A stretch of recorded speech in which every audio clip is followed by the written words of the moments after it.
정치평론가 이강윤의 오늘.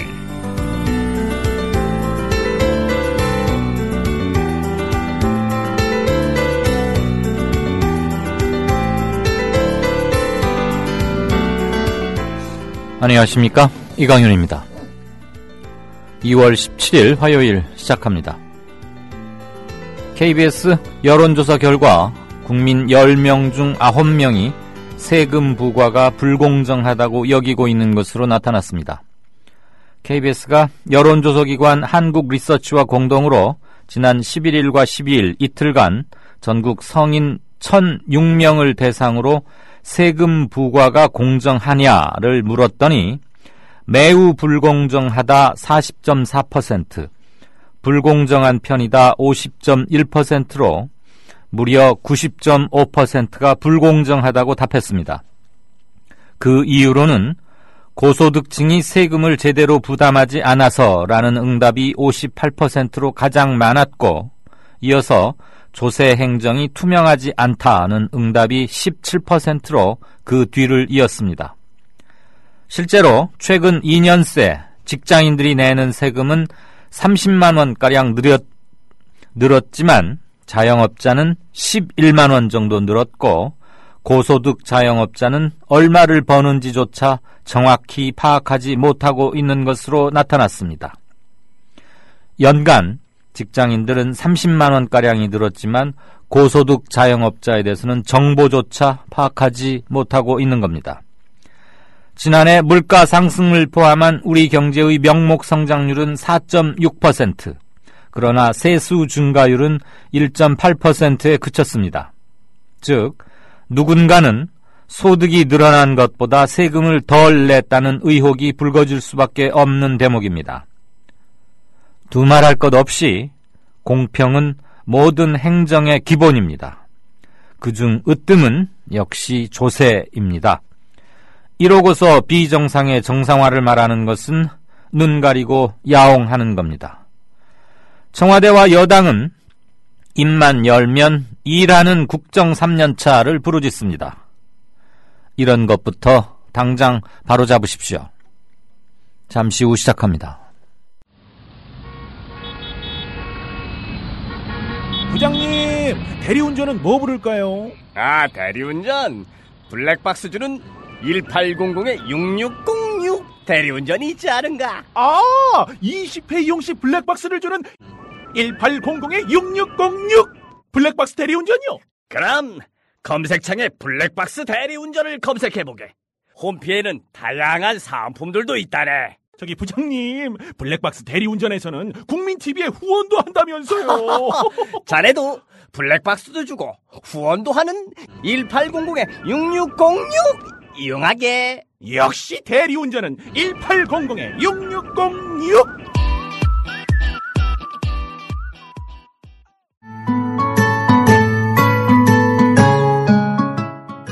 청춘이란 깊은 샘물에서 오는 신선한 정신, 유약함을 물리치는 용기, 안위를 뿌리치는 모험을 뜻한다. 시인 사무엘 울만의 말입니다. 1994년 300여 명의 회원으로 시작한 참여연대는 20년이 지난 지금 14,000명의 회원을 가진 한국의 대표적인 시민단체로 성장했습니다. 시인의 말처럼 참여연대는 앞으로도 청년의 마음으로 활동하겠습니다. 성역 없이 감시하고 비판하겠습니다. 더 좋은 세상을 위해 두려움 없이 도전을 멈추지 않겠습니다. 국민TV 청취자 여러분, 20살 청년 참여연대와 함께해주세요. 회원가입은 홈페이지 peoplepower21.org, 전화는 서울 723-5300번입니다. 시민의 힘으로 운영되는 단체 참여연대는 정부 지원금을 받지 않습니다. 네, 5시 35분 막 들어왔습니다. 내일부터 설 연휴가 시작되지만 실질적으로 오늘 오후부터 귀성교통은 정체가 시작됐다고 하는군요. 지금 현재 서울에서 부산까지는 약 7시간, 톨게이트 기준으로 7시간 가까이 걸린다고 도로공사는 밝히고 있습니다. 도공 예측에 따르면 밤 사이에도 귀성 차량 행렬이 계속 이어질 것이다. 그러니까 떠나실 것 준비하시는 분들은 이런 것 좀 참조를 하시면 덜 성가스럽고 불편하시지 않을까 생각됩니다. 오늘 이완구 총리 임명장 그리고 몇몇 장관들 개각이 있었죠. 자, 뉴스 브리핑 시작하겠습니다. 송명훈 작가 어서 오십시오. 네, 안녕하십니까. 네, 개각 있었죠? 네, 이완구 신임 국무총리가 오전에 임명장을 받았고요. 네, 취임의 서에서 경제 살리기에 모든 역량을 집중하겠다. 이렇게 발표를 했었고요. 그 제청을 받아서, 이제 신임 통일부 장관에 홍영표 청와대 외교안보 수석 통일비서관을 승진해서 올렸고요. 국토통일부 장관에는 유일호 새누리당 의원, 해양수산부 장관에는 유기준 새누리당 의원을 내정했습니다. 또 이 두 분은 이제 그 청문회를 거쳐야 인준을 받으시는 분들이고요. 또 신임 금융위원장에는 임종영 NH농협금융주주 회장이 내정되었습니다. 네.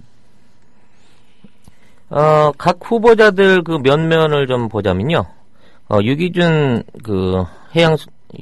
장관 후보는 해양 전문 변호사 출신이고요. 여당 재선 의원이기도 죄송합니다. 삼선 의원이죠. 네, 삼선 의원이기도 하시면서 현재 그 친박의 핵심으로 활동하고 있고 국회 외교통일위원장을 맡고 있었습니다. 네. 그리고 유 국토부 장관 내정자는 미국 펜실바니아대 경제학 박사 출신의 여당 내 정책통으로서 박근혜 대통령 당선인 시절에 비서실장이었습니다. 네. 그러니까 아주 친박계 인사 의원 2명을 장관 후보로 이제 내정을 한 것인데요. 이것은 아무래도 야당에서 압박이 올 수 있는 청문회에 대비한 인사가 아니냐 하는 평가를 받고 있습니다. 네. 이번 개각 4명 정도고 친박 색채 이런 건데 굳이 특색 같은 걸 찾는다면 뭐가 있을까요? 홍영표 청와대 외교안보실장 비서관의 그 내부 승진 케이스인데요. 그동안 그 통일 대박론을 주창하기도 했고 꾸준하게 이제 남북 관계 개선을 위해서 이번에 그 김장수 청와대 안보실장을 주중 대사로 그 내정한 것과 마찬가지로 어떤 그 삼각 구도를 이어서 앞으로 통일 정책에 대한 어떤 힘을 실어보겠다는 어떤 그런 의도가 보여지는 변화이기도 했고요.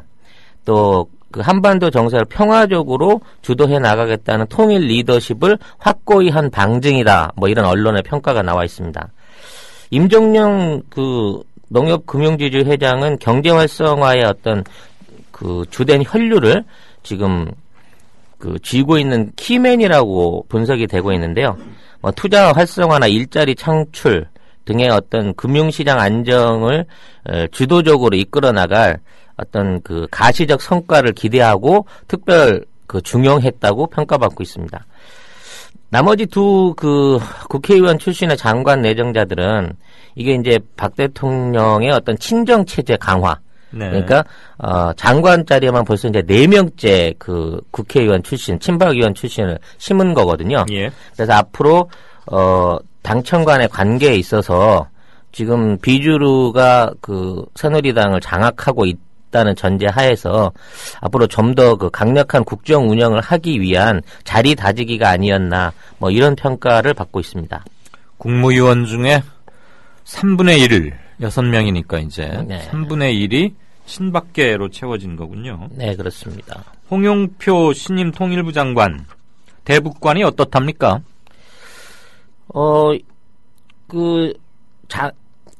장기적인 그 남북관계 개선, 북핵 문제, 네. 또 평화통일을 위한 로드맵을 실천한 적임자로 인정을 받고 있는데요. 어디서 그렇죠?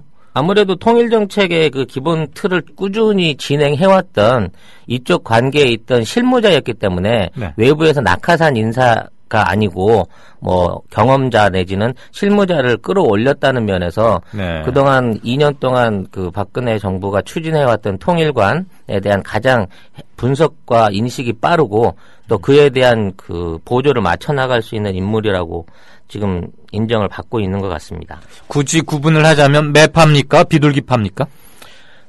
비둘기파에 가깝다고 봐야 되겠습니다. 아직 네. 그동안은 이렇게 강성의 발언을 내놓는다든지 그 통일 정책에 대해서 어떤 비토에 그러니까 제재에 관련된 내용보다는 그 원만한 로드맵을 유지하는 쪽에서 주력해온 분으로 지금 그 내부 승진 케이스로 인정되고 있습니다. 알겠습니다. 오늘 한국은행이 기준금리 또 동결했어요. 네, 그렇습니다. 작년 10월 이후 4개월 연속 동결인데요. 작년에만 그 두 차례 약 0.25%, 0.5%를 내렸던 데 반하면, 굉장히 오래 지속되고 있는 그 동결 조치인데요. 이게 이제 금리 인하에 따른 경기 부양력이 불확실하고 가계부채 위험 수위가 더 이상 그 진행되지 않도록 해야 된다는 부담 때문으로 분석되고 있습니다. 네. 근데 이제 국제적인 다른 그 해외 모든 그 국가들이 이 EU를 비롯해서 스위스, 일본, 중국까지, 터키, 인도, 페루까지 금리 인하에 동참하고 있는데 그리고 막 지금 그 나라들은 계속 돈 풀잖아요. 네네 그렇습니다. 근데 우리는 이번에도 동결을 했는데 전문가들 뭐라고 얘기들 합니까? 그 현재 국내에 그 1,000조가 넘는 가계부채, 그러니까 지난해 9월 말로 1,060조로 추산이 되고 있고, 네. 현재, 그 부동산 완화 조치, 그러니까 부동산 그 대출 완화 조치 이후에는 1,100조가 넘어선 것으로 추산이 되고 있는데요. 예. 이 부동산 규제에 대한 그 증가세가 너무 빨리 늘고 있다는 데 대한 불안감을 느끼고 있는 것 같습니다. 그 하는 총재인 이주열 하는 총재는 현재 그 가계부채가 이렇게 늘어나고 이로 인한 구조 개혁의 중요성을 자꾸 그 강조를 하고 있는데요. 현재 풀려져 나가 있는 돈들이 시중에 나가서 어떤 그 유동성을 창출하거나 이런 소비 시장을 늘리는 게 아니라 사실 계속 부동산 시장에 지금 잠식되고 있는 느낌이거든요. 네. 이런 상황에서 더 이상의 금리를 낮췄을 때에는 그 가계 부채와 그 어떤 물가 상승이라는 그 양쪽의 날이 한꺼번에 부작용으로 드러날 수 있는 부분을 좀 걱정을 하고 있는 것 같습니다. 네. 현재 그 최경환 경제부총리는 그 다른 국가들 G20 주요 재무장관 회의에 참석해서 현재 경제를 풀어나가는 데 있어서 금리를 올리고 내리는 것보다 구조적인 문제를 개혁하는 것이 중요하다고 밝혔는데 가장 이 상황에서 걱정되는 것은 미국의 추가 금리 인상 조치입니다. 네. 만일에 미국이 금리를 이 상황에서 올리게 된다면 세계 각국에 풀려져 있는 미국의 달러들이 자국으로 다시 재유입될 가능성이 높고 네. 그런 면에서 국내에 들어와 있는 투자 자본 중에 1위를 차지하고 있는 그 미국의 투자 자본들이 빠져나간다고 했을 때는 현재 우리 외환 시장 안정에 굉장한 위험 요소로 다가올 수 있게 되거든요. 그게 뭐 빠르면 올 6월경에 뭐 미국 금리 인상이 예상된다 이런 그린스판 앨런 이런 얘기도 나오고 하던데 말이죠. FRB. 네. 그래서 그 부분에 대한 그 어떤 예비적인 대책을 세우기 위해서라도 조만간 어떤 특단의 조치가 필요할 것으로 판단이 됩니다. 그러면 어떤 조치가 필요합니까? 미국 금리 인상에 대비해서 우리는? 일단은 그 현재 투입되어 있는 단기성 차관들이나 외국의 자본들에 대한 그 장기적인 전환이 필요할 것이고요. 우리도 금리 올려야 됩니까, 그러면? 근데 저희는 올린다고 하면 지금 기존의 다른 나라들하고 그 금리의 차로 인한 그 환율의 경쟁력이 굉장히 어렵게 됩니다. 무슨 말씀이냐면 수출 경쟁력이 없어져 버리는 거죠. 그러니까 수출에 의존하고 있는 우리 입장에서 더 이상 그 한국의 환율이 높아지고 외국의 그 돈 가치가 떨어지게 된다고 하면 수출을 해나가는 데서 굉장한 타격을 입거든요. 실제적으로 일본하고 우리하고의 현재 그 수출 대비 적자가 최대폭으로 늘어나고 있습니다. 급격하게 우리 제품들이 일본 제품에 비해서 고가로 인한 수출 경쟁에서 밀려나고 있는 상황이고 1월 한 달 동안 수출 감소율이 30% 가까이 됐다는 그 위험 신호를 보내고 있는데 이 상황에서 더 이상 그 현재 금리 유지하는 것은 어려운 입장이고요. 지금 여기서 금리를 내려서 우리가 통화량을 회전을 시켜서 어느 정도 그 원화 가치를 절하시킨다고 하더라도 이런 그 금리의 인하 때문에 생기는 미국 금리하고의 차이 때문에 네. 그 유출될 수 있는 국내 들어와 있는 투기 자본을 잡을 수 있는 네. 다른 방식의 어떤 유인 요인이 없다 이 유인 말이죠. 요인을 마련을 해야 될 것으로 보입니다. 이러지도 저러지도 못한다 이겁니까? 결국은 더 이상 수출을 위주로 하는 경제 정책 가지고는 바꿔야 된다는 얘기죠. 내수 기반을 강화해야 한다. 네, 그렇습니다. 이 얘기죠? 네, 그게 가장 큰 해결책입니다. 외환 사정에 따라서 휘청휘청하느니 내수 기반을 튼튼히 함으로써 밖에서 콜록콜록 해도 우리가 감기 덜 걸릴 수 있는 경제 체질로 바꾸자. 네, 그렇습니다. 그거 근데 그런 얘기 나온 지 10년도 넘었는데 체질 한 번도 안 바뀌었지 않습니까? 그러니까 내수 위주로 가자는 얘기는 나온 지가 20년 이상이 됐는데도요. 네. 아직까지 경제 정책에서 받아들여지지 않고 있습니다. 구호로만 해왔다 이 얘기겠죠. 네. 자, 이건 또 무슨 얘기입니까? 중국과 일본의 투기 자본들이 막 한국에 몰려든다. 네. 뭐 처음 듣는 얘기 같진 않지만 동양생명이 팔렸습니까? 네, 오늘 동양생명이 1조 1,000억 원에 지분 57.5%를 중국의 안방보험에 팔았고요. 안방보험이라는 게 중국의 보험회사 이름입니까? 네, 그렇습니다. 안방보험. 네. 동양생명은 수탁고나 이런 거 기준으로 국내 몇 위쯤 됐었죠? 정확한 순위는 지금 확인이 되지 않는데요. 지난해 매출액 4조 2,490억, 당기 순이익 1,644억 원 기록한 우량 생명 회사였고요.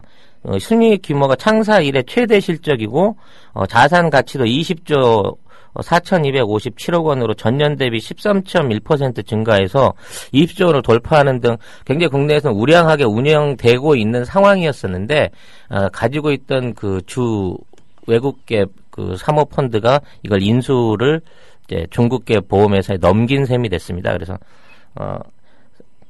그 전에도 외국계 보험회사 소유였지만 예. 이게 이제 주인이 중국계로 바뀌게 된 그런 케이스라고 이게 봤습니다. 동양그룹 난리 났던 동양그룹하고는 상관이 있는 네, 상관이 없습니다. 그때 없습니까? 예.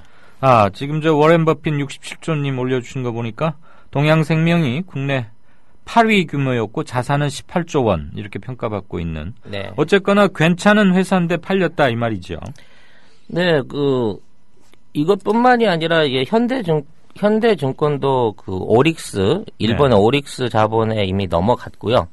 또 우리은행 같은 경우에도 작년에 방금 설명드렸던 안방보험이 3조 원의 인수를 하려고 하다가 이게 이제 원래 은행은 양자가 입찰을 붙어줘야지 되는 건데 단독 입찰을 하는 바람에 무산이 되긴 했습니다만 올해 상반기 안에 아마 일본계 러시안 캐시와 안방보험이 다시 우리은행 인수를 놓고 다시 경합을 벌일 것으로 지금 예상이 되고 있습니다. 러시안 캐시라는 데는 대부업 하는 데 아닙니까? 네, 맞습니다. 그나저나 중국과 일본의 이런 자본들이 왜 이렇게 우리나라 금융사를 막 사들이는 거예요? 아무래도 그동안 중국은 충분한 무역 흑자를 통한 외환 보유고를 갖고 있었고요.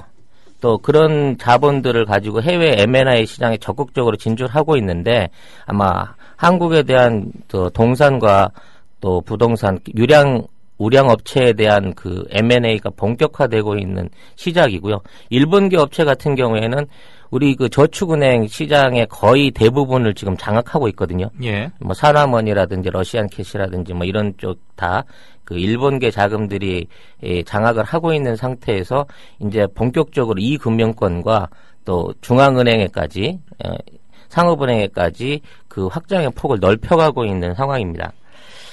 현재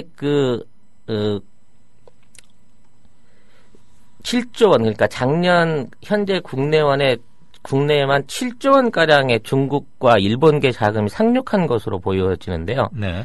이게 이제 순매수로만 증권, 채권 시장에서만 7조 3천억 이상을 작년에 순매수를 했습니다.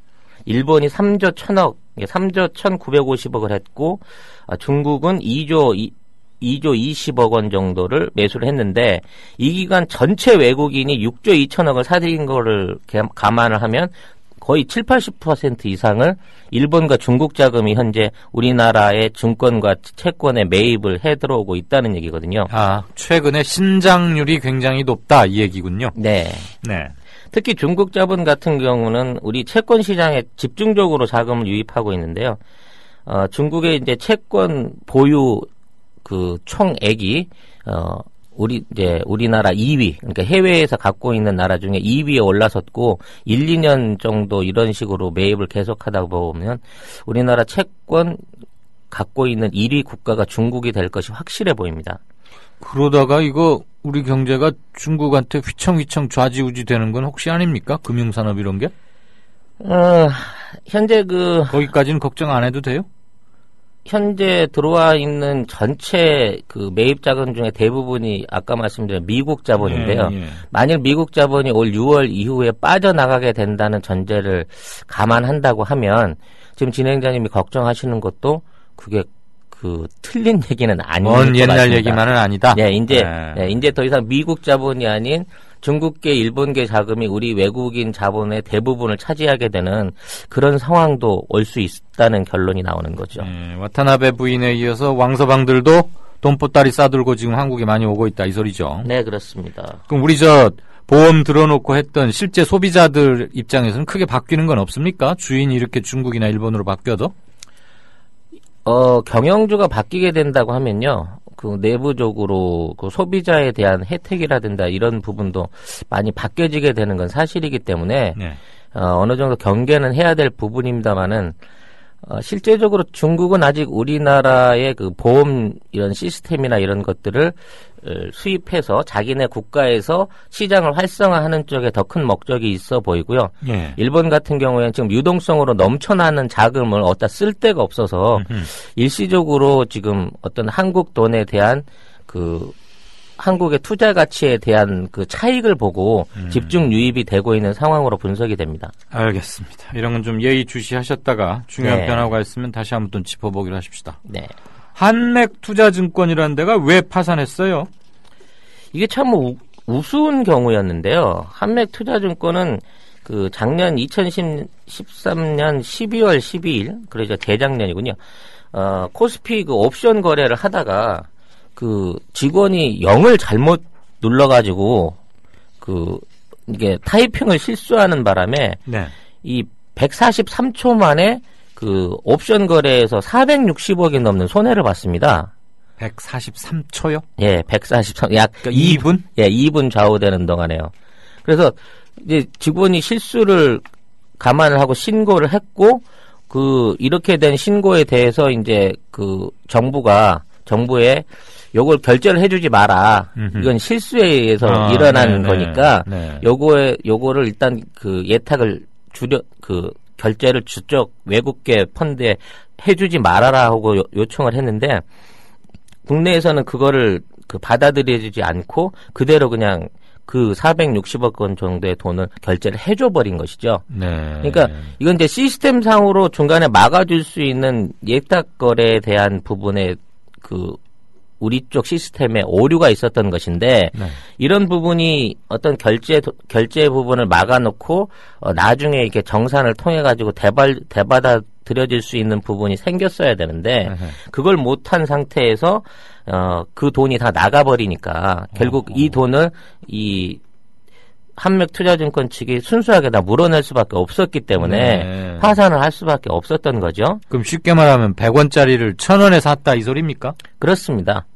예. 허허, 어떻게 그런 일이 있을 수가 있었어요? 그러니까 숫자 조작을 하던 그 외환 직원이 잘못 입력한 순간 외국계 펀드에 있는 돈들이 순식간에 들어와서 그걸 사가버린 거죠. 아하. 그래서 약 한 개, 그러니까 캐시아 캐피탈이라는 싱가포르에 있는 회사만 이 350억 가량의 이익을 취해가지고 뽑아갔습니다. 곧 2분 만에. 그래서 이게 좀 고의적인 내부적인 그런 게 있지 않나 하는 그 의혹도 있었고 아주 작정된 사기극이 아니었나 이렇게 하는 것도 있는데요. 이 금융 당국이 어떤 차고 매매에 대한 환수를 할 수 있는 기회를 제공하지 않고 네. 또 외국계 펀드에 대해서 일방적으로 그 우호적인 조치를 펼쳤다는 면에서 이게 지금 정부를 상대로 지금 그 손해배상이 들어가 있는 상태고요. 한맥 측에서. 네네. 좀 이상하긴 하네요. 네. 그 공 하나, 그러니까 키보드를 하나 더 누르면 뭐 그럴 수 있지만 아무리 그렇다고 그걸 덜컥 가져갑니까? 은행에도 왜 계좌번호 잘못 보내면은 이렇게 알리면은 그거 이렇게 지불 정지시키고 다시 돌려주고 뭐 이런 게 있잖아요. 그래서 그 차고 거래에 대한 한국 거래소에서 이 그 의의를 받아주지 않은 점에 대해서 지금 그 민형사상의 그 지금 소송이 들어가 있고요. 이 소송의 결과가 나올 때까지 한맥증권은 이제 더 이상 그 운영을 할 수 없기 때문에 네. 그 폐쇄를 하게 된 거죠. 그러니까 한맥투자증권도 잘못을 했지만 우리의 그 외환거래 시스템에서 우리 그 정부가 하고 있는 시스템이 굉장히 그 안전성이나 그 보안성에서 낙후성이 있었다 하는 부분을 보여준 사례였다고 봐집니다. 그나저나 그 주문 잘못 입력한 그 직원은 아주 낭패에 처하고 힘들었겠군요.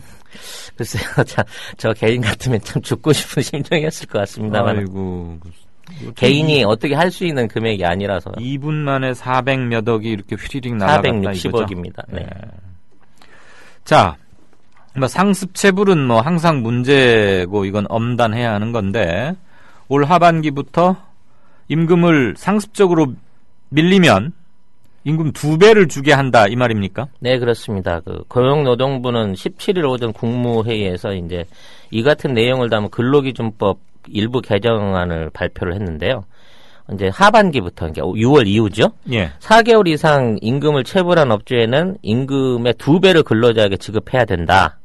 또 이에 따라 이제 1년간 1년 안에 지급을 하지 않은 액수가 4개월 이상일 때는 고의 상습 체불로 판단이 돼서 체불액과 동일한 부가금, 그러니까 그 추가 벌금을 예. 근로자가 요구할 수 있다는 내용입니다. 근데 지난해를 기준으로 한 임금 체불액은 현재 1조 3천억 원에 달하고 있고요. 전년도 대비해서 10% 정도 늘어 있다고 합니다. 이 근로자 수가 29만 3천 명에 이른다고 하네요. 이게 30만 명 가까운 사람들이 지금 임금 체불에 시달리고 있는 경우라고 봐지고요. 30만 명이요. 네. 그리고 임금 체불에 따라서 그 벌금액이 그 체불액의 50%도 미치질 않기 때문에 그냥 벌금을 내고 버텨버리는 네네. 업주들이 점점 늘고 있다는 겁니다. 제도를 악용하는 악덕 업주들이 많다. 그렇죠. 벌금만 내면 그만이다. 뭐 이런 식으로 버텨버리니까 근로자 입장에서는 굉장히 뭐 받아낼 수도 없고 뭐 벌금 냈는데 더 이상 처벌을 받을 수 있는 게 아니니까 중재를 못 받고 있는 상황이 많았겠죠. 그 현재도 좀 명절 때입니다만은 이 명절 시즌에도 지금 임금 체불로 고향에 못 가고 있는 노동자들을 생각하면 네. 참 안타깝습니다만은 근데 이거 임금 떼먹는 건 이건 범죄에 가까운 건데 네. 그 정부가 내놓은 대책은 뭡니까? 그냥 2배만 물리게 하겠다는 겁니까? 아니면 뭐 또 다른 게 뭐 있나요? 뭐 그동안은 미지급 임금에 대한 지연 이자까지도 뭐 찾아주겠다고 하는데 네. 그거보다는 근본적으로 그 돈을 받아낼 수 있게 해주던가 네. 아니면 뭐 국가가 보증을 서서 먼저 지급을 해주고 이거를 나중에 업주 측에 청구한다든가 뭐 이런 식의 제도가 필요할 것 같은데요. 아직까지 그런 부분에 대한 거는 없고 무슨 뭐 발주에서 불이익을 받게 된다든지 과태료를 물린다든지 이 정도 선에서 그치고 있거든요. 예. 그래서 일단 상습적으로 체불을 일삼는 사업주에 대한 어떤 제재를 강화하고 체불 근로자의 안정을 위한 그 생계비, 그다음에 최단금의 선지원, 그다음에 체불 사업주한테 임금을 주기 위한 어떤 융자를 알선한다든지 이런 좀 실효적인 방법을 좀 실행할 수 있어야 지금 있는 사태를 해결하는 데 도움이 되지 않을까 싶습니다. 그렇군요. 설이 내일 모레인데 29만 2천여 명, 약 30만 명 조금 못 되는 분들이 임금을 제대로 못 받고 있다. 그리고 벌금만 내면 그만이다. 이런 사람들은 구속만 시키면 그만이다. 이렇게 좀 확실히 뭔가 생각을 뜯어 고치든지 해야지. 체불 임금이 도대체 구로공단 시절부터 나오는 얘기인데 40년이 지나도 아직도 이렇게 되고 있고 큰 문제입니다. 이런 걸 고치는 게 민생인데 정부 여당은 늘 쓸데없는 데만 신경을 쓰고 있는 게 아닌가 싶습니다. 안타깝습니다. 이게 이제 2배로 늘려서 주는 정책이 과연 얼마나 사업주들을 직접적으로 임금 지급에 나서게 할 수 있는 정책일지는 두고 봐야 알겠습니다만 저는 오히려 더 체불이 늘지 않을까 하는 걱정도 됩니다. 네. 자, 그리고 이 소식 들으시면 걱정하시는 분, 특히 가정주부들 많으실 텐데, 유통기한이 지난 수입 쇠고기, 무려 85만 명분이 지금 유통되고 있다, 이 말입니까? 이런 유통기한 지난 거 먹으면 큰일 납니까? 배탈 나요? 이게 이제 정도의 차이일 건데요. 네. 수입업체 중에 약 28%가 냉장 쇠고기 유통기한을 냉동으로 전환해서 팔고 있는 겁니다. 이게 무슨 말씀이냐면 냉장용으로 들어온 소고기는 유통기한이 90일이거든요. 네.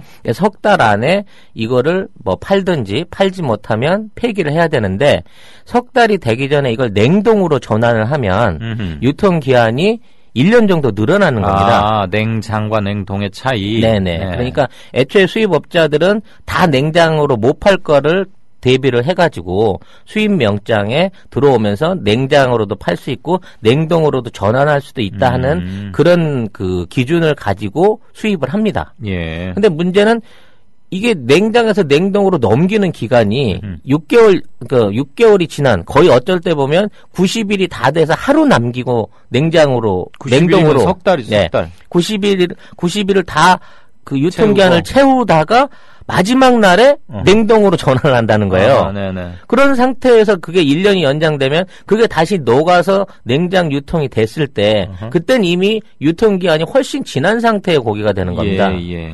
문제는 이렇게 유통되는 고기를 소비자가 구분을 할 수 없다는데 문제가 있는 겁니다. 네. 그러니까 식약처는 수입 소고기 이력제에 관한 거를 다 바코드로 시스템화되어 있기 때문에 그 바코드를 찍게 되면은 이 고기가 언제 수입된 건지 알 수 있다고 했는데요. 이 부분에 이런 냉장에서 냉동으로 넘어가는 부분에 그 문제를 제기를 하게 되자 그 냉장에서 냉동으로 넘어간 쇠고기에 원래 냉장 수입됐던 부분의 란을 없애버리는 이런 식의 어떤 그 시스템의 변화를 줬습니다. 이거는 시스템의 변화가 아니고 양심불량의 속이는 행위 그렇죠. 아닙니까? 그건 삭제를 한 거죠. 쉽게 네, 말하면. 네. 분리할 수 있는 기준을 삭제를 해버린 겁니다. 네. 그래서 지금 그 지난 2년 동안 이런 업소가 81개 업소 중에 23개 업소가 81개 업소가 냉동으로 전환을 해서 팔았는데 그중에 23개 업소는 유통기한을 90일을 넘긴 후에 냉동으로 전환을 했다는 겁니다. 예. 그렇게 해서 넘긴 그 냉동 전환 소고기가 약 17만 킬로그램, 170톤 정도. 이게 이제 85만 명 기준은 뭐 200g 기준으로 해서 따진 거니까요. 뭐 저는 200g은 절대 1인분이 아니라서 그 소고기 먹으면 배탈 납니까? 어디 아픕니까? 좋다고는 말할 수 없겠죠. 신선도로 따지고 본다고요. 그럼 이런 거 막을 방법이 없답니까?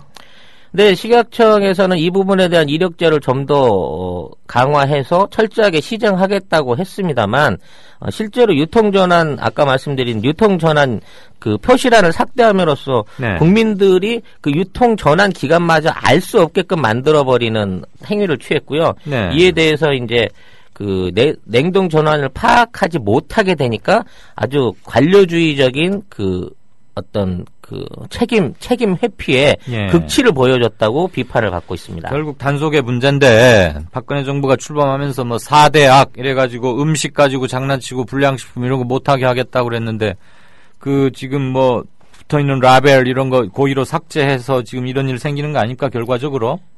근데 제대로 못 뜯어고치고 말이죠. 근데 문제는 현행법 상으로는 네. 그 이런 유통 기준을 위반할 경우에 영업 정지 7일과 경고 정도의 조치밖에 받질 않는다는 겁니다. 항상 그렇죠, 항상. 네. 아까 그 밀린 체불임금도 뭐 벌금 조금 내고 나면 남고 하니까. 네, 그렇습니다. 말로만 발본색원 할 게 아니고 이런 데다 행정력을 집중해서 뜯어 고칠 걸 착착 뜯어 고치는 게 실생활의 개혁이자 국정인데 한 가지 더 덧붙이자면요. 그 국내에서도 한우에 대한 유통 이력제를 실시하고 있습니다. 그래서 지금 시중에서 한우들을 많이 구입하시면 거기 바코드나 QR코드들이 있어서 그걸 검색을 하면 원산지를 알 수 있다. 네. 이렇게 지금 홍보를 하고 있는데 실제로는 그게 구동이 안 되고 있는 상황으로 확인이 됐습니다. 그러니까 알겠습니다. 정부는 시스템상으로 유통에 대한 추적을 할 수 있다고 만들어 놓았지만 실제로는 그 전시 행정일 뿐 실무적으로 지켜지고 있는 게 아무것도 없다는 이런 얘기죠. 네. 명절 앞두고 이런 얘기가 나오니까 채불에 뭐 조금 신선도가 의심받을 수밖에 없는 쇠고기에 우울합니다. 네. 네, 지금까지 뉴스 브리핑의 송명훈 작가였습니다. 감사합니다. 고맙습니다. 미디어 협동조합을 아시나요? 우리는 정치 권력에 눈치 보지 않습니다. KBS, MBC와 달리. 다만 수만 조합원의 통제를 받습니다. 우리는 광고 자본에 의존하지 않습니다. SBS와 달리. 다만 수만 조합원의 조합비로 운영합니다. 우리는 사주가 한 사람이 아닙니다. 조중동 등 족벌 언론과 달리. 다만 수만 조합원이 주인입니다. 그래서 미디어 협동조합이 만드는 국민TV, 국민라디오, 국민TV 뉴스는 가장 순도 높은 뉴스를 선사하고 있습니다. 조합원으로 함께해 주십시오. 조합원 가입과 문의는 홈페이지 국민.tv 또는 서울 전화 3144-7737로 하시면 됩니다.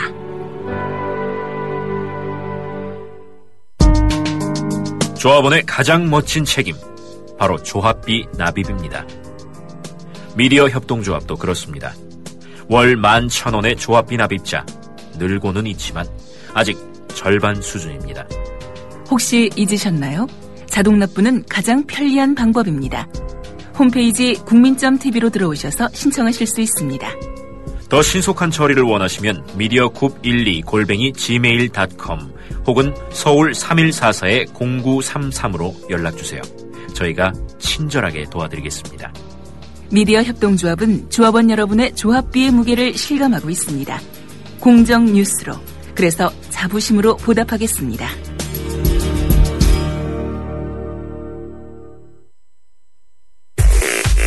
국민 라디오를 또 국민 TV를 읽는다?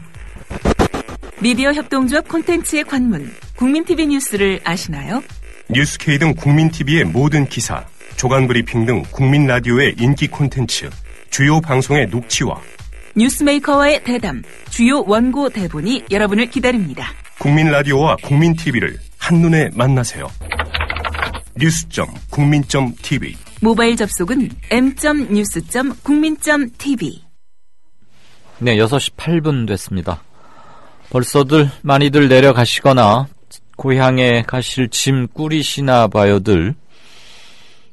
복 많이 받으시라 이런 덕담들 주시고 평소보다는 확실히 뉴스에 대한 집중도는 약간 떨어집니다. 그렇지만 이강윤의 오늘은 6시 59분까지 주어진 시간 동안 충실하게 다 하겠습니다. 짐들 잘 챙기시고 무사히 잘 다녀오시고요. 새해 복 많이 받으시고 건강하십시오. 그리고 만사 형통하시기를 빕니다. 블루벨벳님, 안녕하세요. 이강윤 앵커님, 고향에 데려다줄 비행기 타러 좀 이따 가려고 준비하고 있습니다. 그래서 오늘을 끝까지 들을 수 없을 것 같아요. 강윤쌤, 새해 복 많이 받으세요. 다음 주에 뵙겠습니다. 와우, 비행기 타고 가시나봐요. 예약하시느라고 힘들지 않으셨나요? 날씨가 좋기를 바랍니다. 오케이 마리님, 조세 전문가, 아마 유일호 새누리당 의원 말하는 것 같습니다. 조세 연구원장인가 2년간 하고 그랬었죠. 조세 전문가를 국토부 장관 시키는 이런 넌센스.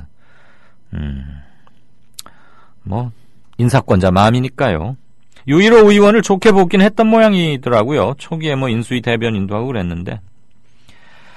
호위라고 읽으면 맞습니까? HOYEE. 이강윤님, 오랜만에 출첵합니다. 반갑습니다. 즐거운 설 보내세요. 우리 조합원들께서도 건강과 만복 깃드시기를 빕니다. 어제 이완구씨 총리되는 과정에서 새누리당을 많이 뽑아준 국민들의 미개함 때문이라는 일부의 여론이 있었는데요. 제가 생각하는 것은 바보상자가 되어버린 공중파와 일부 종편의 잘못된 의식화가 더 큰 이유가 아니냐 이렇게 생각을 합니다. 국민의 미개함을 보편화시키려는 시각은 잘못된 거라고 저는 봅니다. 우리 국민TV를 포함한 대한 언론 많이 성장해야겠습니다. 감사합니다. 네, 중요한 말씀이십니다. 아이고, 제가 이렇게 여러분들에게 복을 많이 받으니까 이제부터 진짜 을미년이 시작되는 건가요? 좋은 일만 여러분 댁 내에도 많이 일어나시기를 빕니다. 이렇게 서로 인사하고 그러니까 참 좋습니다. 아까 동양생명이던가요? 자타가 공인하는 이강윤의 오늘의 열혈 청취자분들 중에서 가장 확실한 경제 전문가 워렌 버핏 67조님, 제가 어느 세미나장에서 이렇게 뵀어요. 저는 발표하라고 이분 들으러 오셨는데 끝나고 얘기하다가 언제 한번 좀 전문 지식을 같이 나눠주십시오 이런 말씀도 드렸습니다만 견해 하나 주셨습니다. 같이 보죠. 동양생명 지금 팔렸다는 거 아닙니까? 중국 안방보험이라는 회사에 국내 8위인데 자산은 18조 원이다. 그런데 중국 8위인, 공교롭게도 여기도 8위군요. 동양생명을 사간 중국 8위의 중국 안방보험이라는 회사가 워렌 버핏 67조님, 이거 오타 아니죠? 동양생명의 자산은 18조 원인데 이걸 1조 1천억 원에 인수를 했단 말입니까? 그럼 뭡니까? 이거 거의 한 15분, 16분의 1 정도 헐값에 샀다 이 말이에요? 이렇게 쇼킹한 거래가 있을 수 있습니까? 근데 이제 중국의 안방보험이라는 곳은 자산 680조 원을 시드머니로 활발하게 M&A를 하고 있다. 중국 안방보험이 중국 8위인, 이렇게 8위가 많아요, 여기. 민생은행의 최대 주주랍니다. 지분율이 20%라고 하네요. 민생은행의 작년 이익은 7조 8천억 원. 국내 18개 은행 모두 합친 이익 6조 2천억 원보다도 큽니다. 와, 이 정도군요. 중국 랭킹 8위인 은행의 한 해 이익이 약 8조 원인데 우리나라 18개 은행 다 합친 것보다도 크네요. 그러면서 지금 워렌 버핏 67조님의 주장은 국내 은행의 약 70%가 외국 자본에 의해서 장악이 돼 있다. 국민연금, 우리 국민연금이 빨리 국내 은행들을 이제는 좀 인수하거나 경영에 참여하거나 지분 참여를 좀 적극적으로 했으면 좋겠다. 그러면서 국민연금의 가용자금, 주식 같은 거 인수하는 그거겠죠? 약 480조 원. 이걸 전부 다 그렇게 쓸 수는 없죠. 아마 규정상 채권 몇 프로, 주식 몇 프로 이런 게 있을 텐데 아무튼 외국 자본의 침탈 또는 공격적인 진출에 좀 능동적으로 대처하자 이런 말씀이신 것 같습니다. 객원 논설위원, 객원 경제 분야 전문가로 워렌 버핏 67조님을 모셔서 좀 얘기를 듣는 코너, 설 지나고 나면 좀 PD하고 소통을 통해서 진짜 중요한 브리퍼, 우리 내부에서 발굴하는 그런 것도 좀 필요하겠습니다. 워렌 버핏님께서는 저에게 이메일을 한번 좀 남겨주시면 교신을 하도록 하죠. 다름과 닮음님, 아무래도 오늘 뉴스 브리핑에 경제 관련 얘기가 많아서 그런지 견해들도 주로 그쪽이 많으십니다. 내수경제 안정화 없이는 경제 안정화도 없다. 내수경제 안정화시키는 유일한 방법은 고용 안정화해라. 당연하죠. 비정규직을 정규직으로 전환하고 정규직은 좀 더 안정화, 스테빌러티를 강화하고 기업 이익의 일정 부분은 노동자에게 배분을 시키는 등 이런 거 해야 된다. 노동시장 고용 안정화는 중하위 계층의 소득을 증가시키고 소비 증가, 그것은 다시 생산 증가, 다시 고용 증가, 선순환 된다는 말씀이죠. 중요한 말씀입니다. 누구도 이론을 다룰 수 없을 그런 말씀입니다. 미친 나라예요 라는 분, 요즘은 러시안 캐시나 산화머니의 대출 광고가 많이 줄었는데 그 회사들이 매입한 저축은행의 대출 광고가 너무 많다. 아하, 가면을 하나 썼군요. 한국의 저축은행들을 사서 광고를 많이 하고 있다. 강윤쌤, 방송 잘 듣고 있습니다. 오늘 방송도 잘 듣고 먼저 갑니다. 아이고, 새해 복 많이 받으시고 오래오래 건강하게 자리를 지켜주시길 바랍니다. 예, 즐거운 귀성길 되시고요. 고향 가신다는데 먼저 일어서시는 것 전혀 문제 없습니다. 다운받아서 들어주시면 저야 감사하죠. 조금 있다가 다시 한번 체크하고 다음 코너 진행하겠습니다. 박근혜 정권은 용산 참사 진상규명에 대한 약속을 했었습니다. 후보자 시절에. 하지만 대못을 받고 살인진압 책임자였던 김석기를 공기업 사장에 낙하산 임명을 시킵니다. 삼성 반도체 공장이나 정부에서 그 자료를 또 안 내놓고 영업 비밀이란 이유로다가 화학약품, 전리방송 다 감추어 놓고서는 이 피해자 가족들한테 입증 책임을 지라는 건 말도 안 되기 때문에 분명히 그 안에 아이들이 살아있을 거라고 생각을 하고 있는데 그 귀중한 시간에 어떠한 시도도 하지 않고 진행도 하지 않았다는 게 우리로서는 너무나 가슴 아프고 정말 아마 평생 천추의 한이 될 것 같습니다.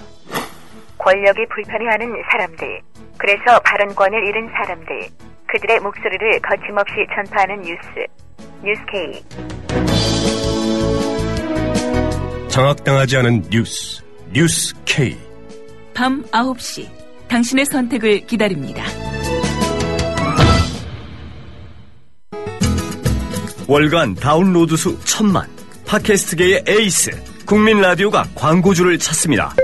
직접 찾아서 선택해 듣는 방송, 청취 몰입도가 높은 방송, 지상파 케이블 광고와 차원이 다릅니다. 부담 없는 가격, 소비자의 열띤 반응, 전혀 다른 광고의 블루오션을 경험해 보십시오. 국민라디오 @gmail.com으로 문의해 주시면 상세히 안내해 드리겠습니다. 이강윤의 오늘, 이제는 정가 산책으로 함께합니다. 정치권 동향 생생하게 풀어드릴 분은요. 네, 정치와 문화평론 양수 겸장이시죠. 김성수 정치평론가 연결했습니다. 오늘 한국일보 양정대 차장이 사내 사정 때문에 오늘 하루 방송할 수 없어서 김 평론가가 긴급히 도와주러 연결되어 있습니다. 안녕하십니까? 안녕하세요. 김성수입니다. 네, 반갑습니다. 예. 자, 오늘 소폭 개각은 났고 청와대 비서실장 누가 된답니까?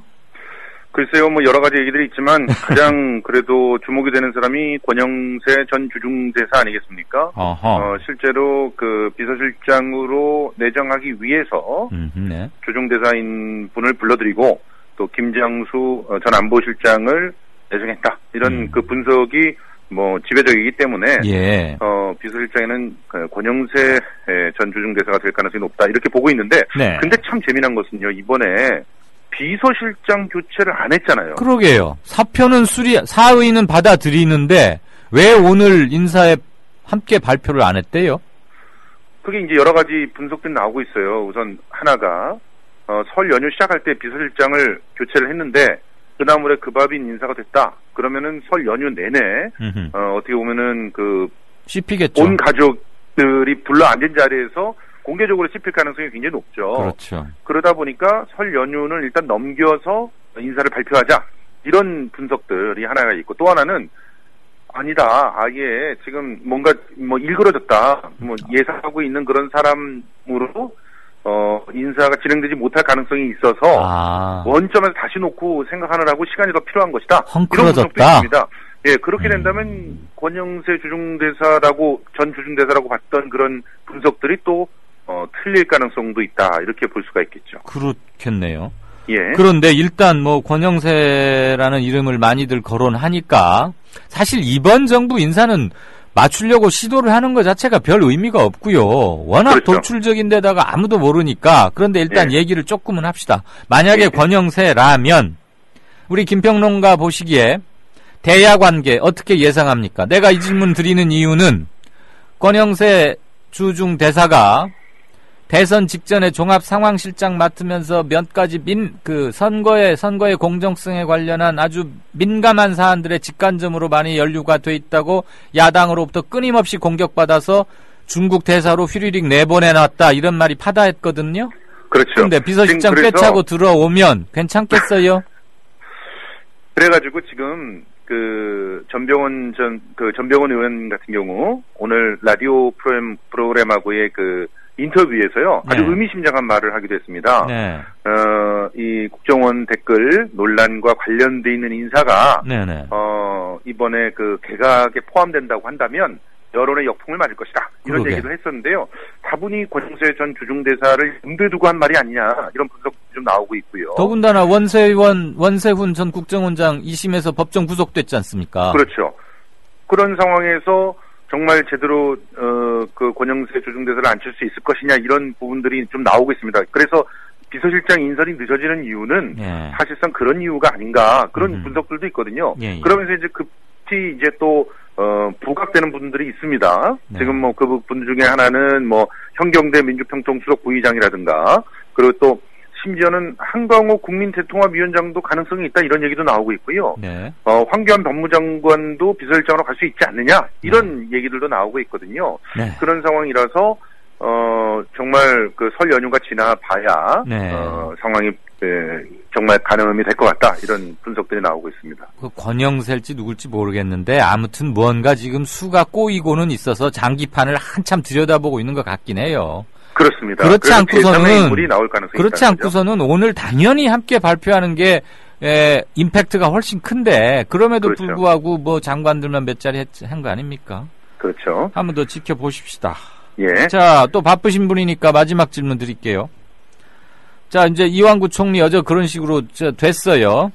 예. 앞으로 여야 관계 어떻게 될 것 같습니까? 싸울 것 같습니까? 어떻게 그냥 굴러갈 것 같습니까? 저는 이완구 총리 후보도 후보지만 사실 그 문재인 대표한테도 어떤 시선에 가야 된다고 보는 것이 지금 사실 문재인 대표 같은 경우는 한바탕 전선을 긋겠다라고 엄포를 놓지 않았습니까? 그럼에도 불구하고 지금 새정치민주연합이 보여준 모습들은 확실하게 전쟁을 치렀다고 하기에는 뭔가 좀 찝찝한 그런 부분들이 있죠. 그래서 이완구 총리 후보가 힘이 좀 제대로 실리지 않을 것은 분명한데 과연 그 힘없는 총리를 대상으로 해서 어떤 전선을 펼 수 있을까가 참 고민스러운 지점이라고 봅니다. 아니 뭐 총리를 상대로 싸우는 거 별로 없잖아요. 총리가 하는 일이 없는데. 그렇죠. 그러다 보니까 뭐 이완구 총리는 이전서부터 그 보여왔던 어떤 그 친화력들을 바탕으로 해서 야권하고 좀 문제를 잘 풀어나가려고 할 것인 뻔하게 보이는데 실제로 이제 권한은 주기가 굉장히 어려운 그런 상황으로 빠졌고 그런 상태에서 그 문재인 대표 같은 경우는 이번에 지도력의 절반의 성공과 절반의 한계를 또 보여준 그런 모습이었거든요. 그런 상황이기 때문에 앞으로의 전국의 주도권을 놓고 좀 여야가 아주 한판 승을 해서 또 어디선가 좀 부딪힐 그런 가능성들이 있다. 그런데 지금 어느 한쪽이 더 먼저 주도권을 쥐고 나갈 것이다. 이렇게 보기는 굉장히 어려운 상황이 되었다. 그래서 일각에서는 이번에 투표 결과를 놓고 굉장히 참 의미심장한 분석들을 하고 있는데요. 절묘한 조합이었다. 절묘한 숫자가 나왔다. 이런 평가들이 나오는 것은 어느 누구도 승리했다고 얘기할 수 없는 결과가 나왔기 때문에 그런 것 같습니다. 우리 김평론가가 전망하시기에 여야 간의 주요 쟁점 한두 개만 한번 골라볼까요? 아주 핫하게 붙을 거. 핫하게 붙을 수 있는 것들은 이제 지금 저는 솔직히 이번 개각 중에서 금융위원장을 굉장히 중시해서 보고 있거든요. 앞으로 금융개혁을 어떻게 할 것인가를 봐야 되는데 그런 상황 속에서는 이 개혁이라고 하는 수순들을 놓고서 여야가 한바탕 붙을 수가 있을 것인데 이 부분에서는 구체적인 그런 정책을 놓고 붙어야 되기 때문에 국민들이 체감할 만한 그런 싸움이 되기가 좀 어렵거든요. 그런 상황 속에서 통일에 대한 어떤 정책들은 오히려 더 종북 몰이와 더불어서 과연 어떤 변화를 보일 것인가 이런 부분을 갖고 또 표면상으로는 붙기가 쉬울 것 같은데 오히려 핵심은 금융개혁, 연금개혁 이런 부분에 더 있다 이렇게 보기 때문에 이번 개각에서 금융위원장의 행보들을 좀 지켜봐야 될 것이다 이렇게 봅니다. 근데 이번 금융위원장이 사실상 최경환 부총리하고는 궁합이 잘 맞는 그런 분이고 더군다나 2,500만이 넘는 개인정보가 유출되게 했던 그 자리에 있었던 분이거든요. 농협. 그런 측면에서 여러모로 앞길이 순탄해 보이지는 않는다 이렇게 평가할 수는 있겠습니다. 알겠습니다. 촉박한 제안에도 불구하고 연휴 전날 이렇게 프로그램에 응해 주셔서 상세한 설명해 주신 거 대단히 감사드리고요. 우리 김평론가에게 쏟아진 찬사 중에 2개만 딱 전달해 드리겠습니다. 이 방송에 김성수 이분 좀 영입합시다. 진짜 최고의 시사 분석가 이런 게 또 있었고 김평론가님 어서 오세요. 설 명절 잘 보내시고 새해 복 많이 받으십시오. 고맙습니다. 고맙습니다. 네. 정가산책 지금까지 김성수 정치평론가와 함께 짚어봤습니다. 미디어 협동조합은 2014년 4월 TV 개국 전까지 조합비를 받지 않았습니다. 그래서 창립 이후 1년 1개월 동안 출자금으로 운영해왔습니다. 왜 받지 않았냐고 묻는 분들이 있었습니다. 조합비의 무게가 얼마나 큰지 알고 있기 때문입니다. TV 개국이 이루어졌고 이제 안착 단계에 접어들었습니다. 월 11,000원의 조합비 납입으로 더 큰 발전, 즉 성숙한 동력을 만들어 주십시오. 주목받는 방송, 신뢰받는 언론으로 보답하겠습니다. 홈페이지 국민.tv, 서울전화 3144-7737 또는 이메일 mediacoup12@gmail.com으로 신청해주세요.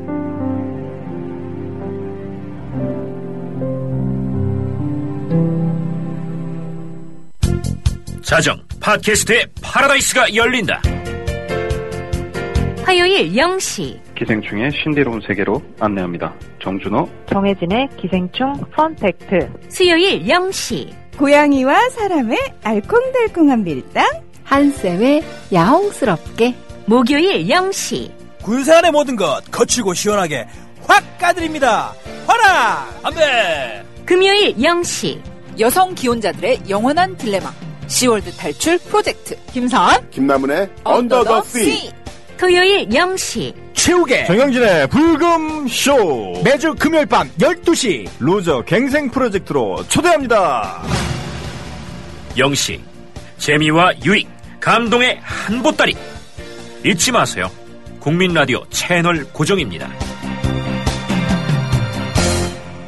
미디어 협동조합 콘텐츠 누가 널리 알리겠습니까? 국민TV 홍보지원단 국티 홍지에서는 사이버상에서 국민라디오 국민TV 콘텐츠를 확산시킬 1000명의 사이버 홍보대사를 찾습니다.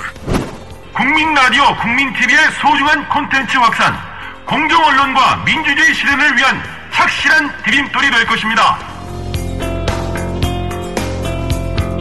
미디어 협동조합의 좋은 콘텐츠를 널리 알릴 아름다운 손길이 되주세요.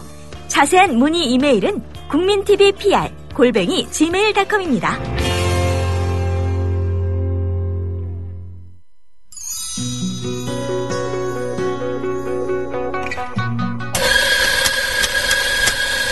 미디어 협동조합이 만든 카페 아시나요? 어서오세요. 국민카페 오네오입니다. 공정한 가격으로 확보한 품격 높은 재료로 정성을 다해 여러분을 모시겠습니다. 커피 나왔습니다. 맛있게 드세요. 지식이 있고 공감이 있는 강연이 있고 즐거움과 행복이 넘치는 공연이 있는 공간. 서울 마포구 월드컵로 37 웰빙센터 지하 1층 국민카페 오네어로 여러분을 초대합니다.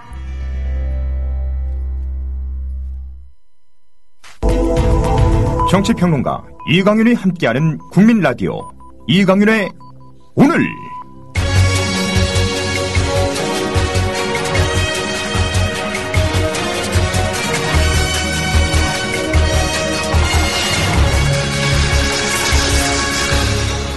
이강윤의 예리한 시각. 이제는 뉴스의 행과 간을 짚어냅니다. 네, 6시 29분 되어갑니다. 행간 하겠습니다. 이분 독자들이 아주 많으시죠. 한겨레 곽병찬 대기자이던가요? 선임기자이던가요? 지금 곽병찬 대기자가 지금 시리즈로 박근혜 대통령에게 편지를 쓰고 있죠. 편편이 다 명문이고 중요한 말들을 짚어오고 있는데 오늘은 집권 3년차와 양파 총리 이게 뭡니까? 라는 제목의 곽병찬 대기자의 편지 앞부분 먼저 좀 들으시겠습니다. 하는 일마다 왜 이렇게 고약합니까? 국민을 힘들게 하는 겁니까? 일주일 지나면 집권 3년차가 시작되는데 앞으로 남은 당신의 임기가 아득하기만 합니다. 이완구 의원을 국무총리로 지명하고 인준투표가 이뤄지기까지 벌어진 난장판을 돌아보십시오. 먼저 정치권이 난장판이 됐습니다. 그나마 생산적 경쟁의 원칙과 화합의 분위기가 자리 잡아가던 중이었습니다. 새누리당은 여권 전체가 파국으로 내몰릴 것을 우려해 울며 겨자 먹기로 인준투표를 밀어붙였습니다. 거부할 수도 수용할 수도 없는 진퇴양난, 야당은 고심참담한 처지였습니다. 이래서야 야당이 국정에 생산적으로 협조할 수 있겠습니까? 다음은 이 나라를 망국으로 빠뜨려온 지역감정이란 괴물을 불러냈습니다. 그것도 비교적 중립적이었던 충청 사람들에게 불을 질렀습니다. 눈도 귀도 먼 충청권은 호남을 원망했고 정부 여당은 이런 분위기를 악용해 호남을 고립시키려 했습니다. 내년이 총선이니 손 안 대고 코 풀려고까지 했습니다. 오죽했으면 충청 출신 새정치민주연합 소속 의원들과 정치인들은 중앙당에 조속한 인준을 재촉했겠습니까? 네, 아시다시피 이 편지는 매우 장문입니다. 신문사 입장에서 보면 상당히 파격적인 대우라고 할 수 있죠. 긴 지면을 할애할 만큼의 가치와 비중과 파괴력을 지니고 있다. 안팎에서 그런 인정을 받으니까 길게 쓸 수 있는 겁니다. 저도 여러 해 이 곽병찬 대기자로 치면은 아주 많은 후배지만 저도 언젠가는 이런 걸 한번 이런 글을 잘 써서 이런 파격적인 대우를 한번 받아보고 싶은 깜냥이 되는지 어쩌는지는 모르지만 그런 소망을 갖고는 있습니다. 이 긴 편지 중에 제가 이 부분을 낭독을 해 주십사 이렇게 부탁을 하고 고른 이유는 여기에 핵심이 편지 중에서도 핵심이 다 담겨 있다. 우선 첫째, 난장판을 돌아보라 이 얘기는 대통령의 반성을 촉구하는 거고 대통령은 또 잘 안 읽을 거니까 반성 안 한다고 치고요. 이번 이완구 파동에서 우리가 가장 아파하고 새겨야 할 것은 눈 씻고 봐도 본받을 것 하나 없는 사람, 피둥피둥한 탐욕의 상징이자 오로지 승진에만 눈이 멀어서 정의고 무엇이고는 어디 저 보따리 싸서 저 다락에다 처박아 놓은 사람처럼 오로지 일로 매진 투기를 했건 병역 안 보낼 군대 안 보내려고 본인도 그렇고 아들도 그렇고 돈 된다 그러면 보따리 싸지르고 가서 돈 땅 사고 또 거기서 안 사람들하고 사돈도 맺고 다 개인적 흠은 그냥 놔두자고요. 입 아프고 더러워지니까. 그런 사람을 우리가 총리로 맞이해야 하는 것의 비극성도 별로 말하고 싶지 않습니다. 왜? 까놓고 말씀드려서 국무총리가 그렇게 대단한 자리입니까? 고건 총리처럼 해낼 요량이면 중요한 거 맞지요. 그런데 말만 책임 총리지 되겠습니까? 이 정부 들어와서 총리들 보십시오. 우선 첫째, 이완구 씨가 책임 총리가 될 수 없는 이유를 제가 말씀드릴게요. 능력이 좋고 뚝심이 좋고 모르겠습니다. 여지껏 그래 왔는지는 모르겠는데 첫날 뭐라고 그랬습니까? 대통령에게 직언하는 소신 총리 하겠다고 기세 좋게 말했죠. 그러다가 바로 그 다음 날부터 언론에서 의혹 제기 시작하니까 해명 자판기 그러면서 척척 웃어가면서 이건 이거고 저건 저거고 그러면서 마치 준비했다는 듯이 척척하다가 하나 꼬이기 시작했습니다. 분당 땅, 그 다음에 차남 병역, 그 다음에 본인 병역 터졌고 평발, 결정적인 것은 언론에 대한 이 사람의 아나무인격인 신군부조차도 감히 그렇게 하지 못할 그 방자하기 짝이 없는 언론 사회의 공기라고 하지 않습니까? 그 공기도 지 마음대로 해버릴 수 있다고 확실하게 믿고 그게 무슨 자랑거리라고 아들뻘 되는 기자들 앞에서 떠버렸던 그런 정도밖에 안 되는 사람. 그래서 위기를 스스로 자초했지요. 누구도 도와주지 않았지요. 새누리당에서요.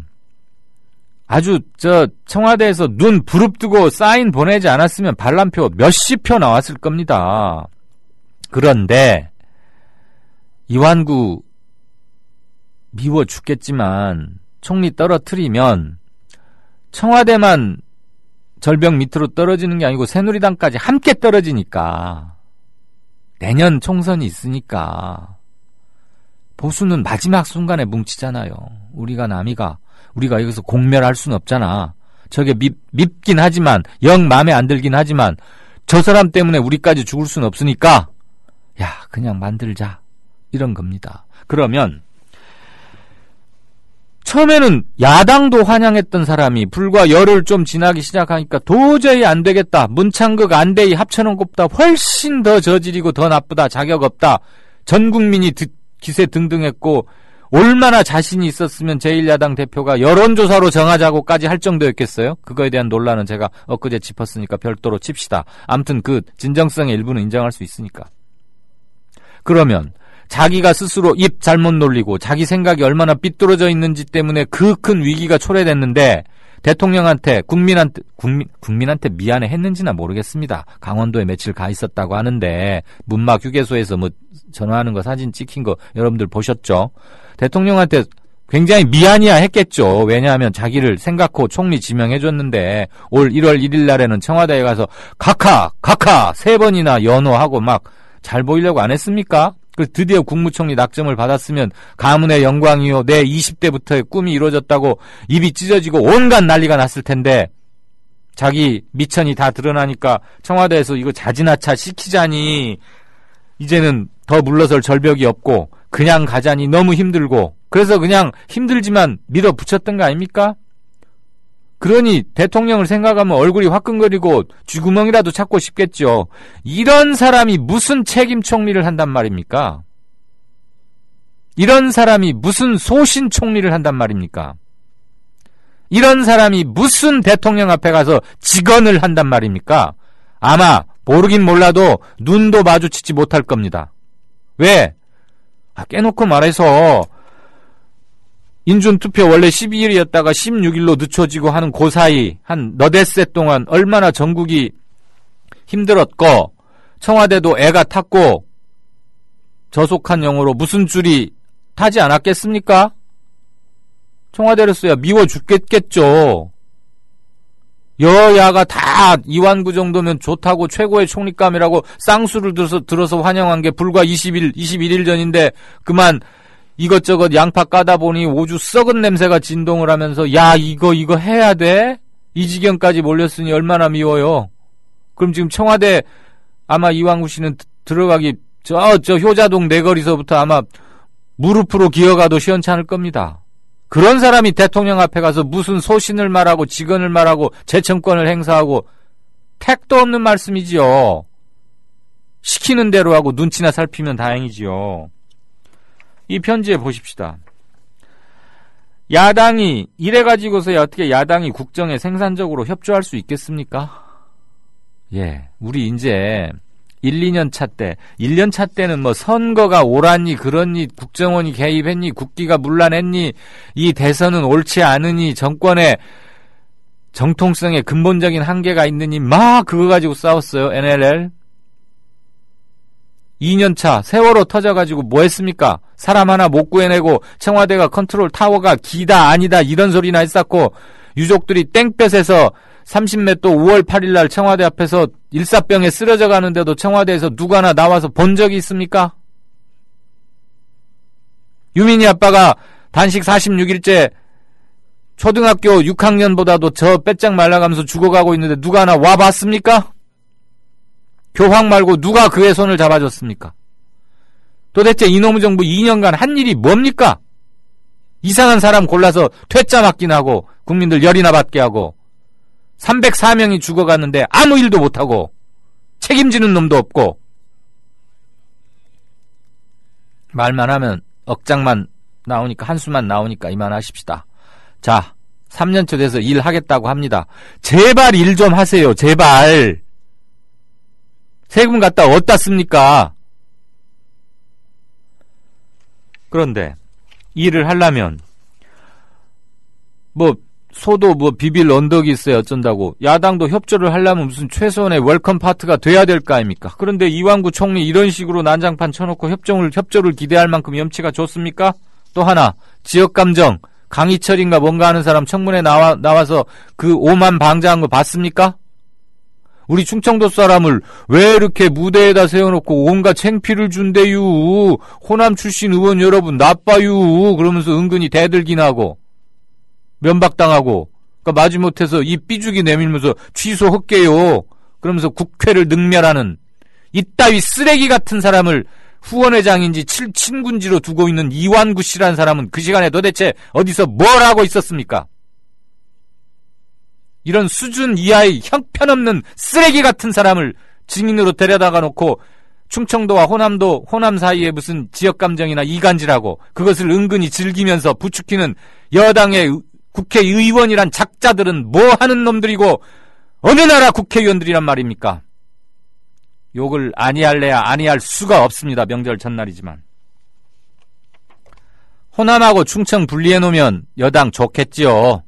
내년 국회의원 총선거 그 이듬해 대통령 선거에서 얼마나 꽃놀이 패겠습니까? 그거 다 이완구하고 강희철인가 뭔가 하는 시정 잡배가 와서 했던 거 아닙니까? 이따위 수준 없는 근본 없는 것들이 나라를 운영한다고 하니 말이 되겠습니까? 곽병찬 대기자 이런 말 하고 있습니다. 전두환 씨가 이런 말 했답니다. 눈물 많은 놈 믿지 말라. 그 눈물 많은 놈이 누군지 아십니까? 자기 육사 동기인 노태우 씨입니다. 전두환 씨 앞에서 아유 저를 후계자로 지명해 주니 이렇게 감사할 데가 없습니다 하고 펑펑 울었답니다. 육사 같은 대장끼리, 육사 동기끼리. 그놈의 친구는 창피함도 없나 봐요. 자존심도 없고. 그러더니 대통령 취임하자마자 전두환 씨 백담사에 보냈죠. 그래서 백담사 가고 난 전두환 씨가 한 말입니다. 눈물 많은 놈 믿지 말라고. 이완구 씨도 잘 웁디다. 안산 무슨 정부 합동 분양사무소인가 분양소인가 어디 가서 보니까 그거 다 가짜 눈물이고 악어의 눈물이 아닌가 싶습니다.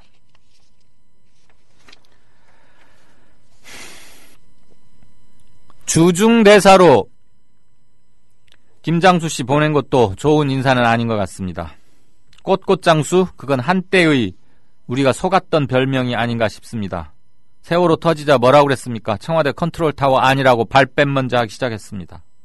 그 다음에 남북정상회담 대화록 파동 때 누구보다도 그 내용 잘 알고 있는 사람이었지만 한마디도 말하지 않고 입 닫고 있었습니다. 자기가 알고 있는 것 말하면 지금의 여권 청와대에 불리할 게 뻔하니까. 이게 무슨 꽃꽃장수입니까? 무엇보다도 군인 출신 외교의 외자도 모르는 사람을 한반도 주변 외교 중에서 가장 중요한 중국으로 보냅니까? 이것도 잘못된 용인술입니다. 마무리 말씀드리죠. 이완구 씨는 절대 책임총리, 소신총리, 직원총리 못합니다. 빌빌대다가 겨우 총리 자리에 올라가는데 무슨 자격으로 그런 걸 하겠습니까?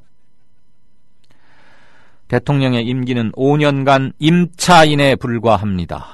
이 나라의 주인은 그리고 이 나라는 국민 겁니다.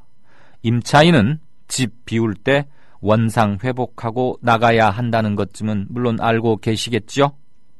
아, 새해를 안 살아봐서 잘 모르신다고요? 분명히 말씀드립니다. 대통령은 5년 동안 임차해서 나라 운영을 맡은 겁니다.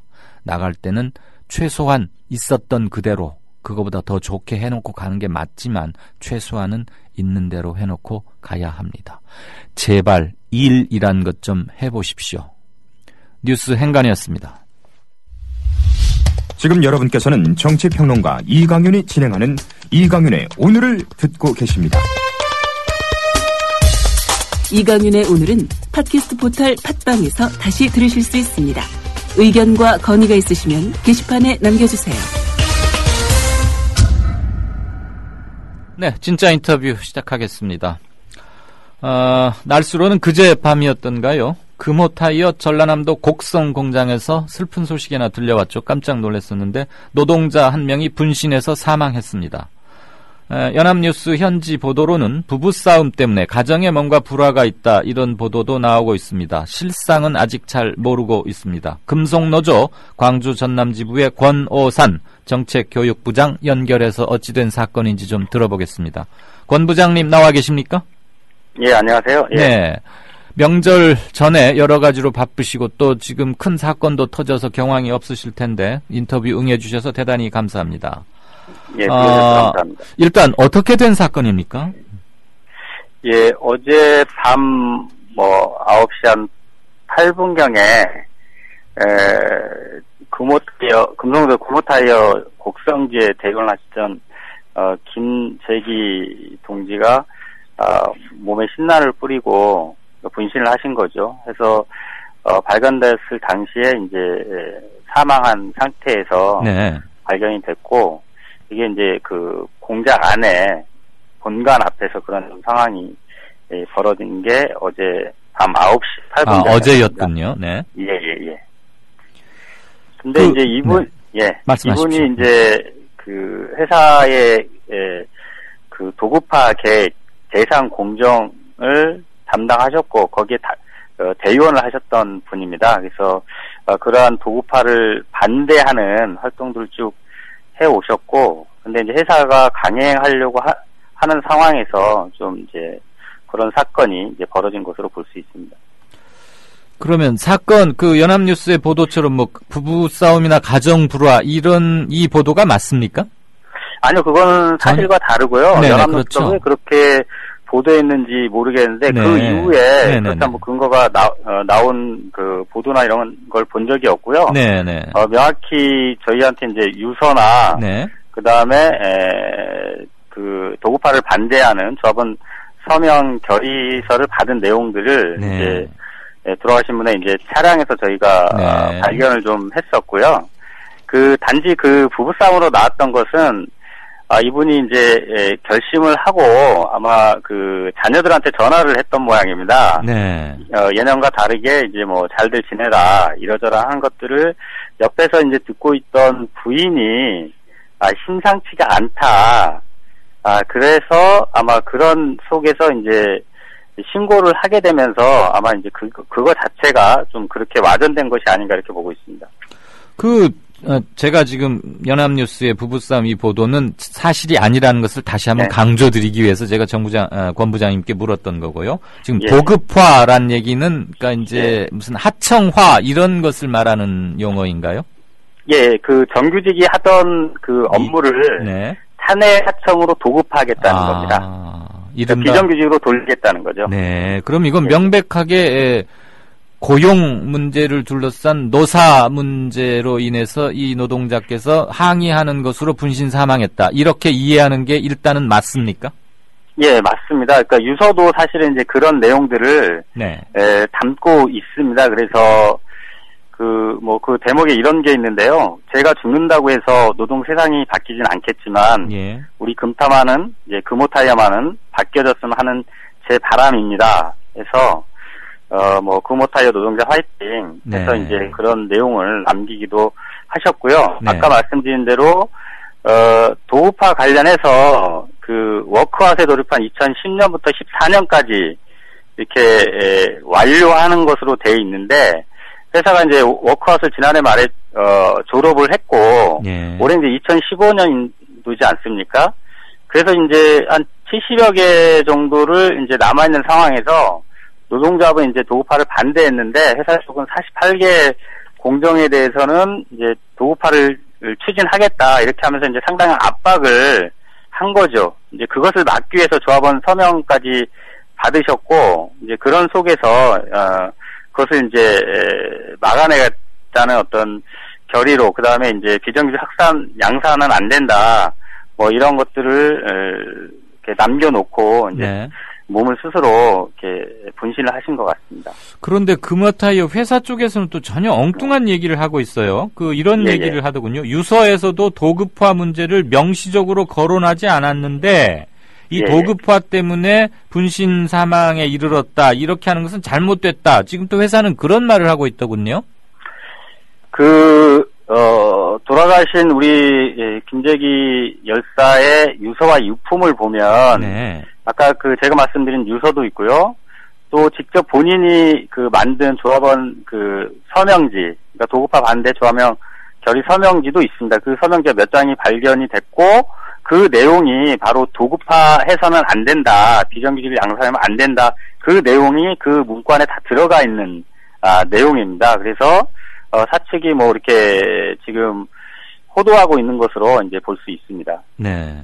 금호타이어는 2010년 그러니까 4년, 5년 전이군요. 워크아웃에 들어가면서 전체 직무의 87%, 뭐 거의 대부분이라고 할 수 있는데 이것을 도급으로 전환했더군요. 그때 도급 전환의 배경은 뭡니까? 임금 뭐 이런 전략 이런 겁니까? 당시에 이제 경영 이제 부도 사태를 맞으면서 이제 워크아웃에 이제 돌입하게 됐는데요. 사실은 이제 회사 쪽이 이제 과도한 부채 경영, 대우건설이나 이렇게 인수하면서 그 금융 비용 때문에 사실은 이제 워크아웃에 돌입하게 된 거지 노동자 임금 때문은 아니었습니다. 근데 사측이 이제 인건비를 삭감해서 그렇게 하기 위해서 사실 이제 정규직이 하던 일을 비정규직으로 돌리는 방식으로 이제 도급화를 추진한 건데요. 거기서 87%라는 것은 그 전체 공정 597개 공정 중에서 약 521개 공정을 해서 애당초 하기로 한 거에 87%를 했다. 그런 의미입니다. 한 공정에 한 명이 담당하니까 대략 이제 521명이 하던 정규직 일이 비정규직 사내하청으로 전환됐다라고 보시면 됩니다. 물론 이제 이 용어에 아주 익숙한 분도 많이 계시리라고 믿습니다만, 혹시 또 그러지 못하는 분도 있을 수 있고 하니까, 도급이라는 거, 이게 비단 금호타이어만의 문제는 아닐 텐데, 노조 일을 하고 계시니까, 도급화의 문제점, 가장 큰 폐해는 뭔지 한번 좀 짧게 다시 한번 정리 좀 부탁드릴까요? 이 도급화라는 게 이제 특히 제조업에서 보면 이것이 사내하청, 용역, 파견으로 불리는 이제 간접 고용 노동자들이라고 볼 수 있습니다. 네. 그래서 이 정규직이 아니라 이제 비정규직을 그런 사내하청과 용역, 파견 형태로 고용하는 거죠. 그러면 당연히 거의 절반, 정규직 받는 절반 수준의 임금을 받고 일을 시키게 되는 거죠. 그래서 당연히 이제 거기서 어떤 임금 삭감, 인건비 절약 효과를 자본의 입장에서는 보게 되고, 그러면서 이게 금호타이어뿐만이 아니라 실제로 국내 대공장의 대부분의 제조업들이 사내하청 간접 고용 노동자들을 과도하게 좀 쓰고 있습니다. 그래서 사실 이제 거의 30% 이상 그 간접 고용 비정규직 노동자들로 채워져 있다라고 보시면 되고, 이게 이제 사회적으로 심각한 이제 문제가 되고 있는 그런 상황입니다. 네. 일부에서는 말이에요. 도급을 없애는, 그러니까 도급을 못하게 하는 법을 만들면 약 6조 원 정도의 임금 폭탄이 날아온다. 이렇게들 얘기하고 있습니다. 그래서 기업하기 어려워진다 이런 말 하는데 일리가 있는 주장입니까? 글쎄요, 그 6조 원의 기준이 정확히 뭐를 말하는 것인지는 모르겠는데요. 지금 현재 이제 경제 위기의 가장 심각한 원인 중에 하나는 양극화가 심화된 겁니다. 그리고 그 양극화의 이제 핵심은 이제 결국은 노동자, 서민계층의 소득인데, 그 가계 소득의 75% 이상이 임금 소득을 차지하고 있습니다. 그렇다고 하면 결국은 임금을 얼마큼 적정하게 제대로 지급하냐에 따라서 결국 가계 소득이 늘어나게 되는데요. 현재 10대 재벌기업이 사내 유보금을 가지고 있는 돈만 500조가 넘습니다. 6조라고 하면 거기에 1% 정도밖에 안 되는 거죠. 그렇죠. 6조니까 500조에. 그러니까 어떤 범위에 가지고 6조냐의 문제긴 한데 10대 재벌만 놓고 보더라도 그 갖고 있는 거에 1%만 푼다고 하더라도 그러면 사내하청 간접 비정규직 노동자들을 정규직으로 전환할 수 있다, 이렇게 볼 수 있는 거죠. 네, 잘 알겠습니다. 민노총 차원에서 이 분신 사망 사건 어떻게 대응하실지 짧게 좀 부탁드립니다. 이것을 이제 금호타이어 2014년 단체 교섭을 타결하면서 사실 노동조합이 워크아웃을 졸업해서 정상화됐기 때문에 2015년에 도급화 추진 안 된다라고 요구했지만 회사가 반대를 했습니다. 그래서 결국은 그것을 합의 못하고 오는 과정에서 회사가 가압적으로 추진하려다 보니까 이런 어떤 노동자의 분신 사망 사건까지 일어난 겁니다. 만약 그 당시에 1월 달이죠. 한 달 전에 회사가 노동조합 요구안을 수용했으면 이런 사망 사건이 없었을 겁니다. 그래서 저희가 요구하는 것은 고인의 유지를 받들어서 도급화는 반드시 철회돼야 된다. 그래서 그 공정은 기존 정규직이 그대로 담당하게 해야 된다는 거하고요. 그다음에 어쨌든 이 사망 사건에 대해서 회사 측이 공개 사과하고 그에 따른 어떤 책임을 질 것을 저희가 요구하고 있고요. 그것이 받아들이지 않는다면 저희는 이제 금호타이어 사측과 박상구 회장을 상대로 앞으로 그 투쟁의 강도를 높여나갈 그런 생각을 갖고 있고요. 그것이 노동조합뿐만이 아니라 뭐 시민 사회 진영까지 함께 연대를 확산시킬 생각을 갖고 있습니다. 왜 그러냐면 이것이 비정규직을 양산하는 그렇죠. 문제와 직결되어 있기 때문에 그렇습니다. 네. 명절 직전에 또 이런 일이 터져서 너무 안타까움이 더합니다. 문제의 핵심을 정확히 짚어주셔서 대단히 감사하고요. 이 문제가 잘 순탄히 원만히 해결되기를 함께 기원하겠습니다. 오늘 말씀 감사합니다. 예, 고맙습니다. 네. 이강윤의 오늘이 준비한 순서는 여기까지입니다. 내일은 물론 정규 방송은 됩니다만 사전 녹음되었다는 것을 미리 말씀드립니다. 설 연휴 건강하게 행복하게 보내시기를 바랍니다. 저는 다음 주 월요일 23일 오후에 다시 뵙겠습니다. 새해 복 많이 받으십시오.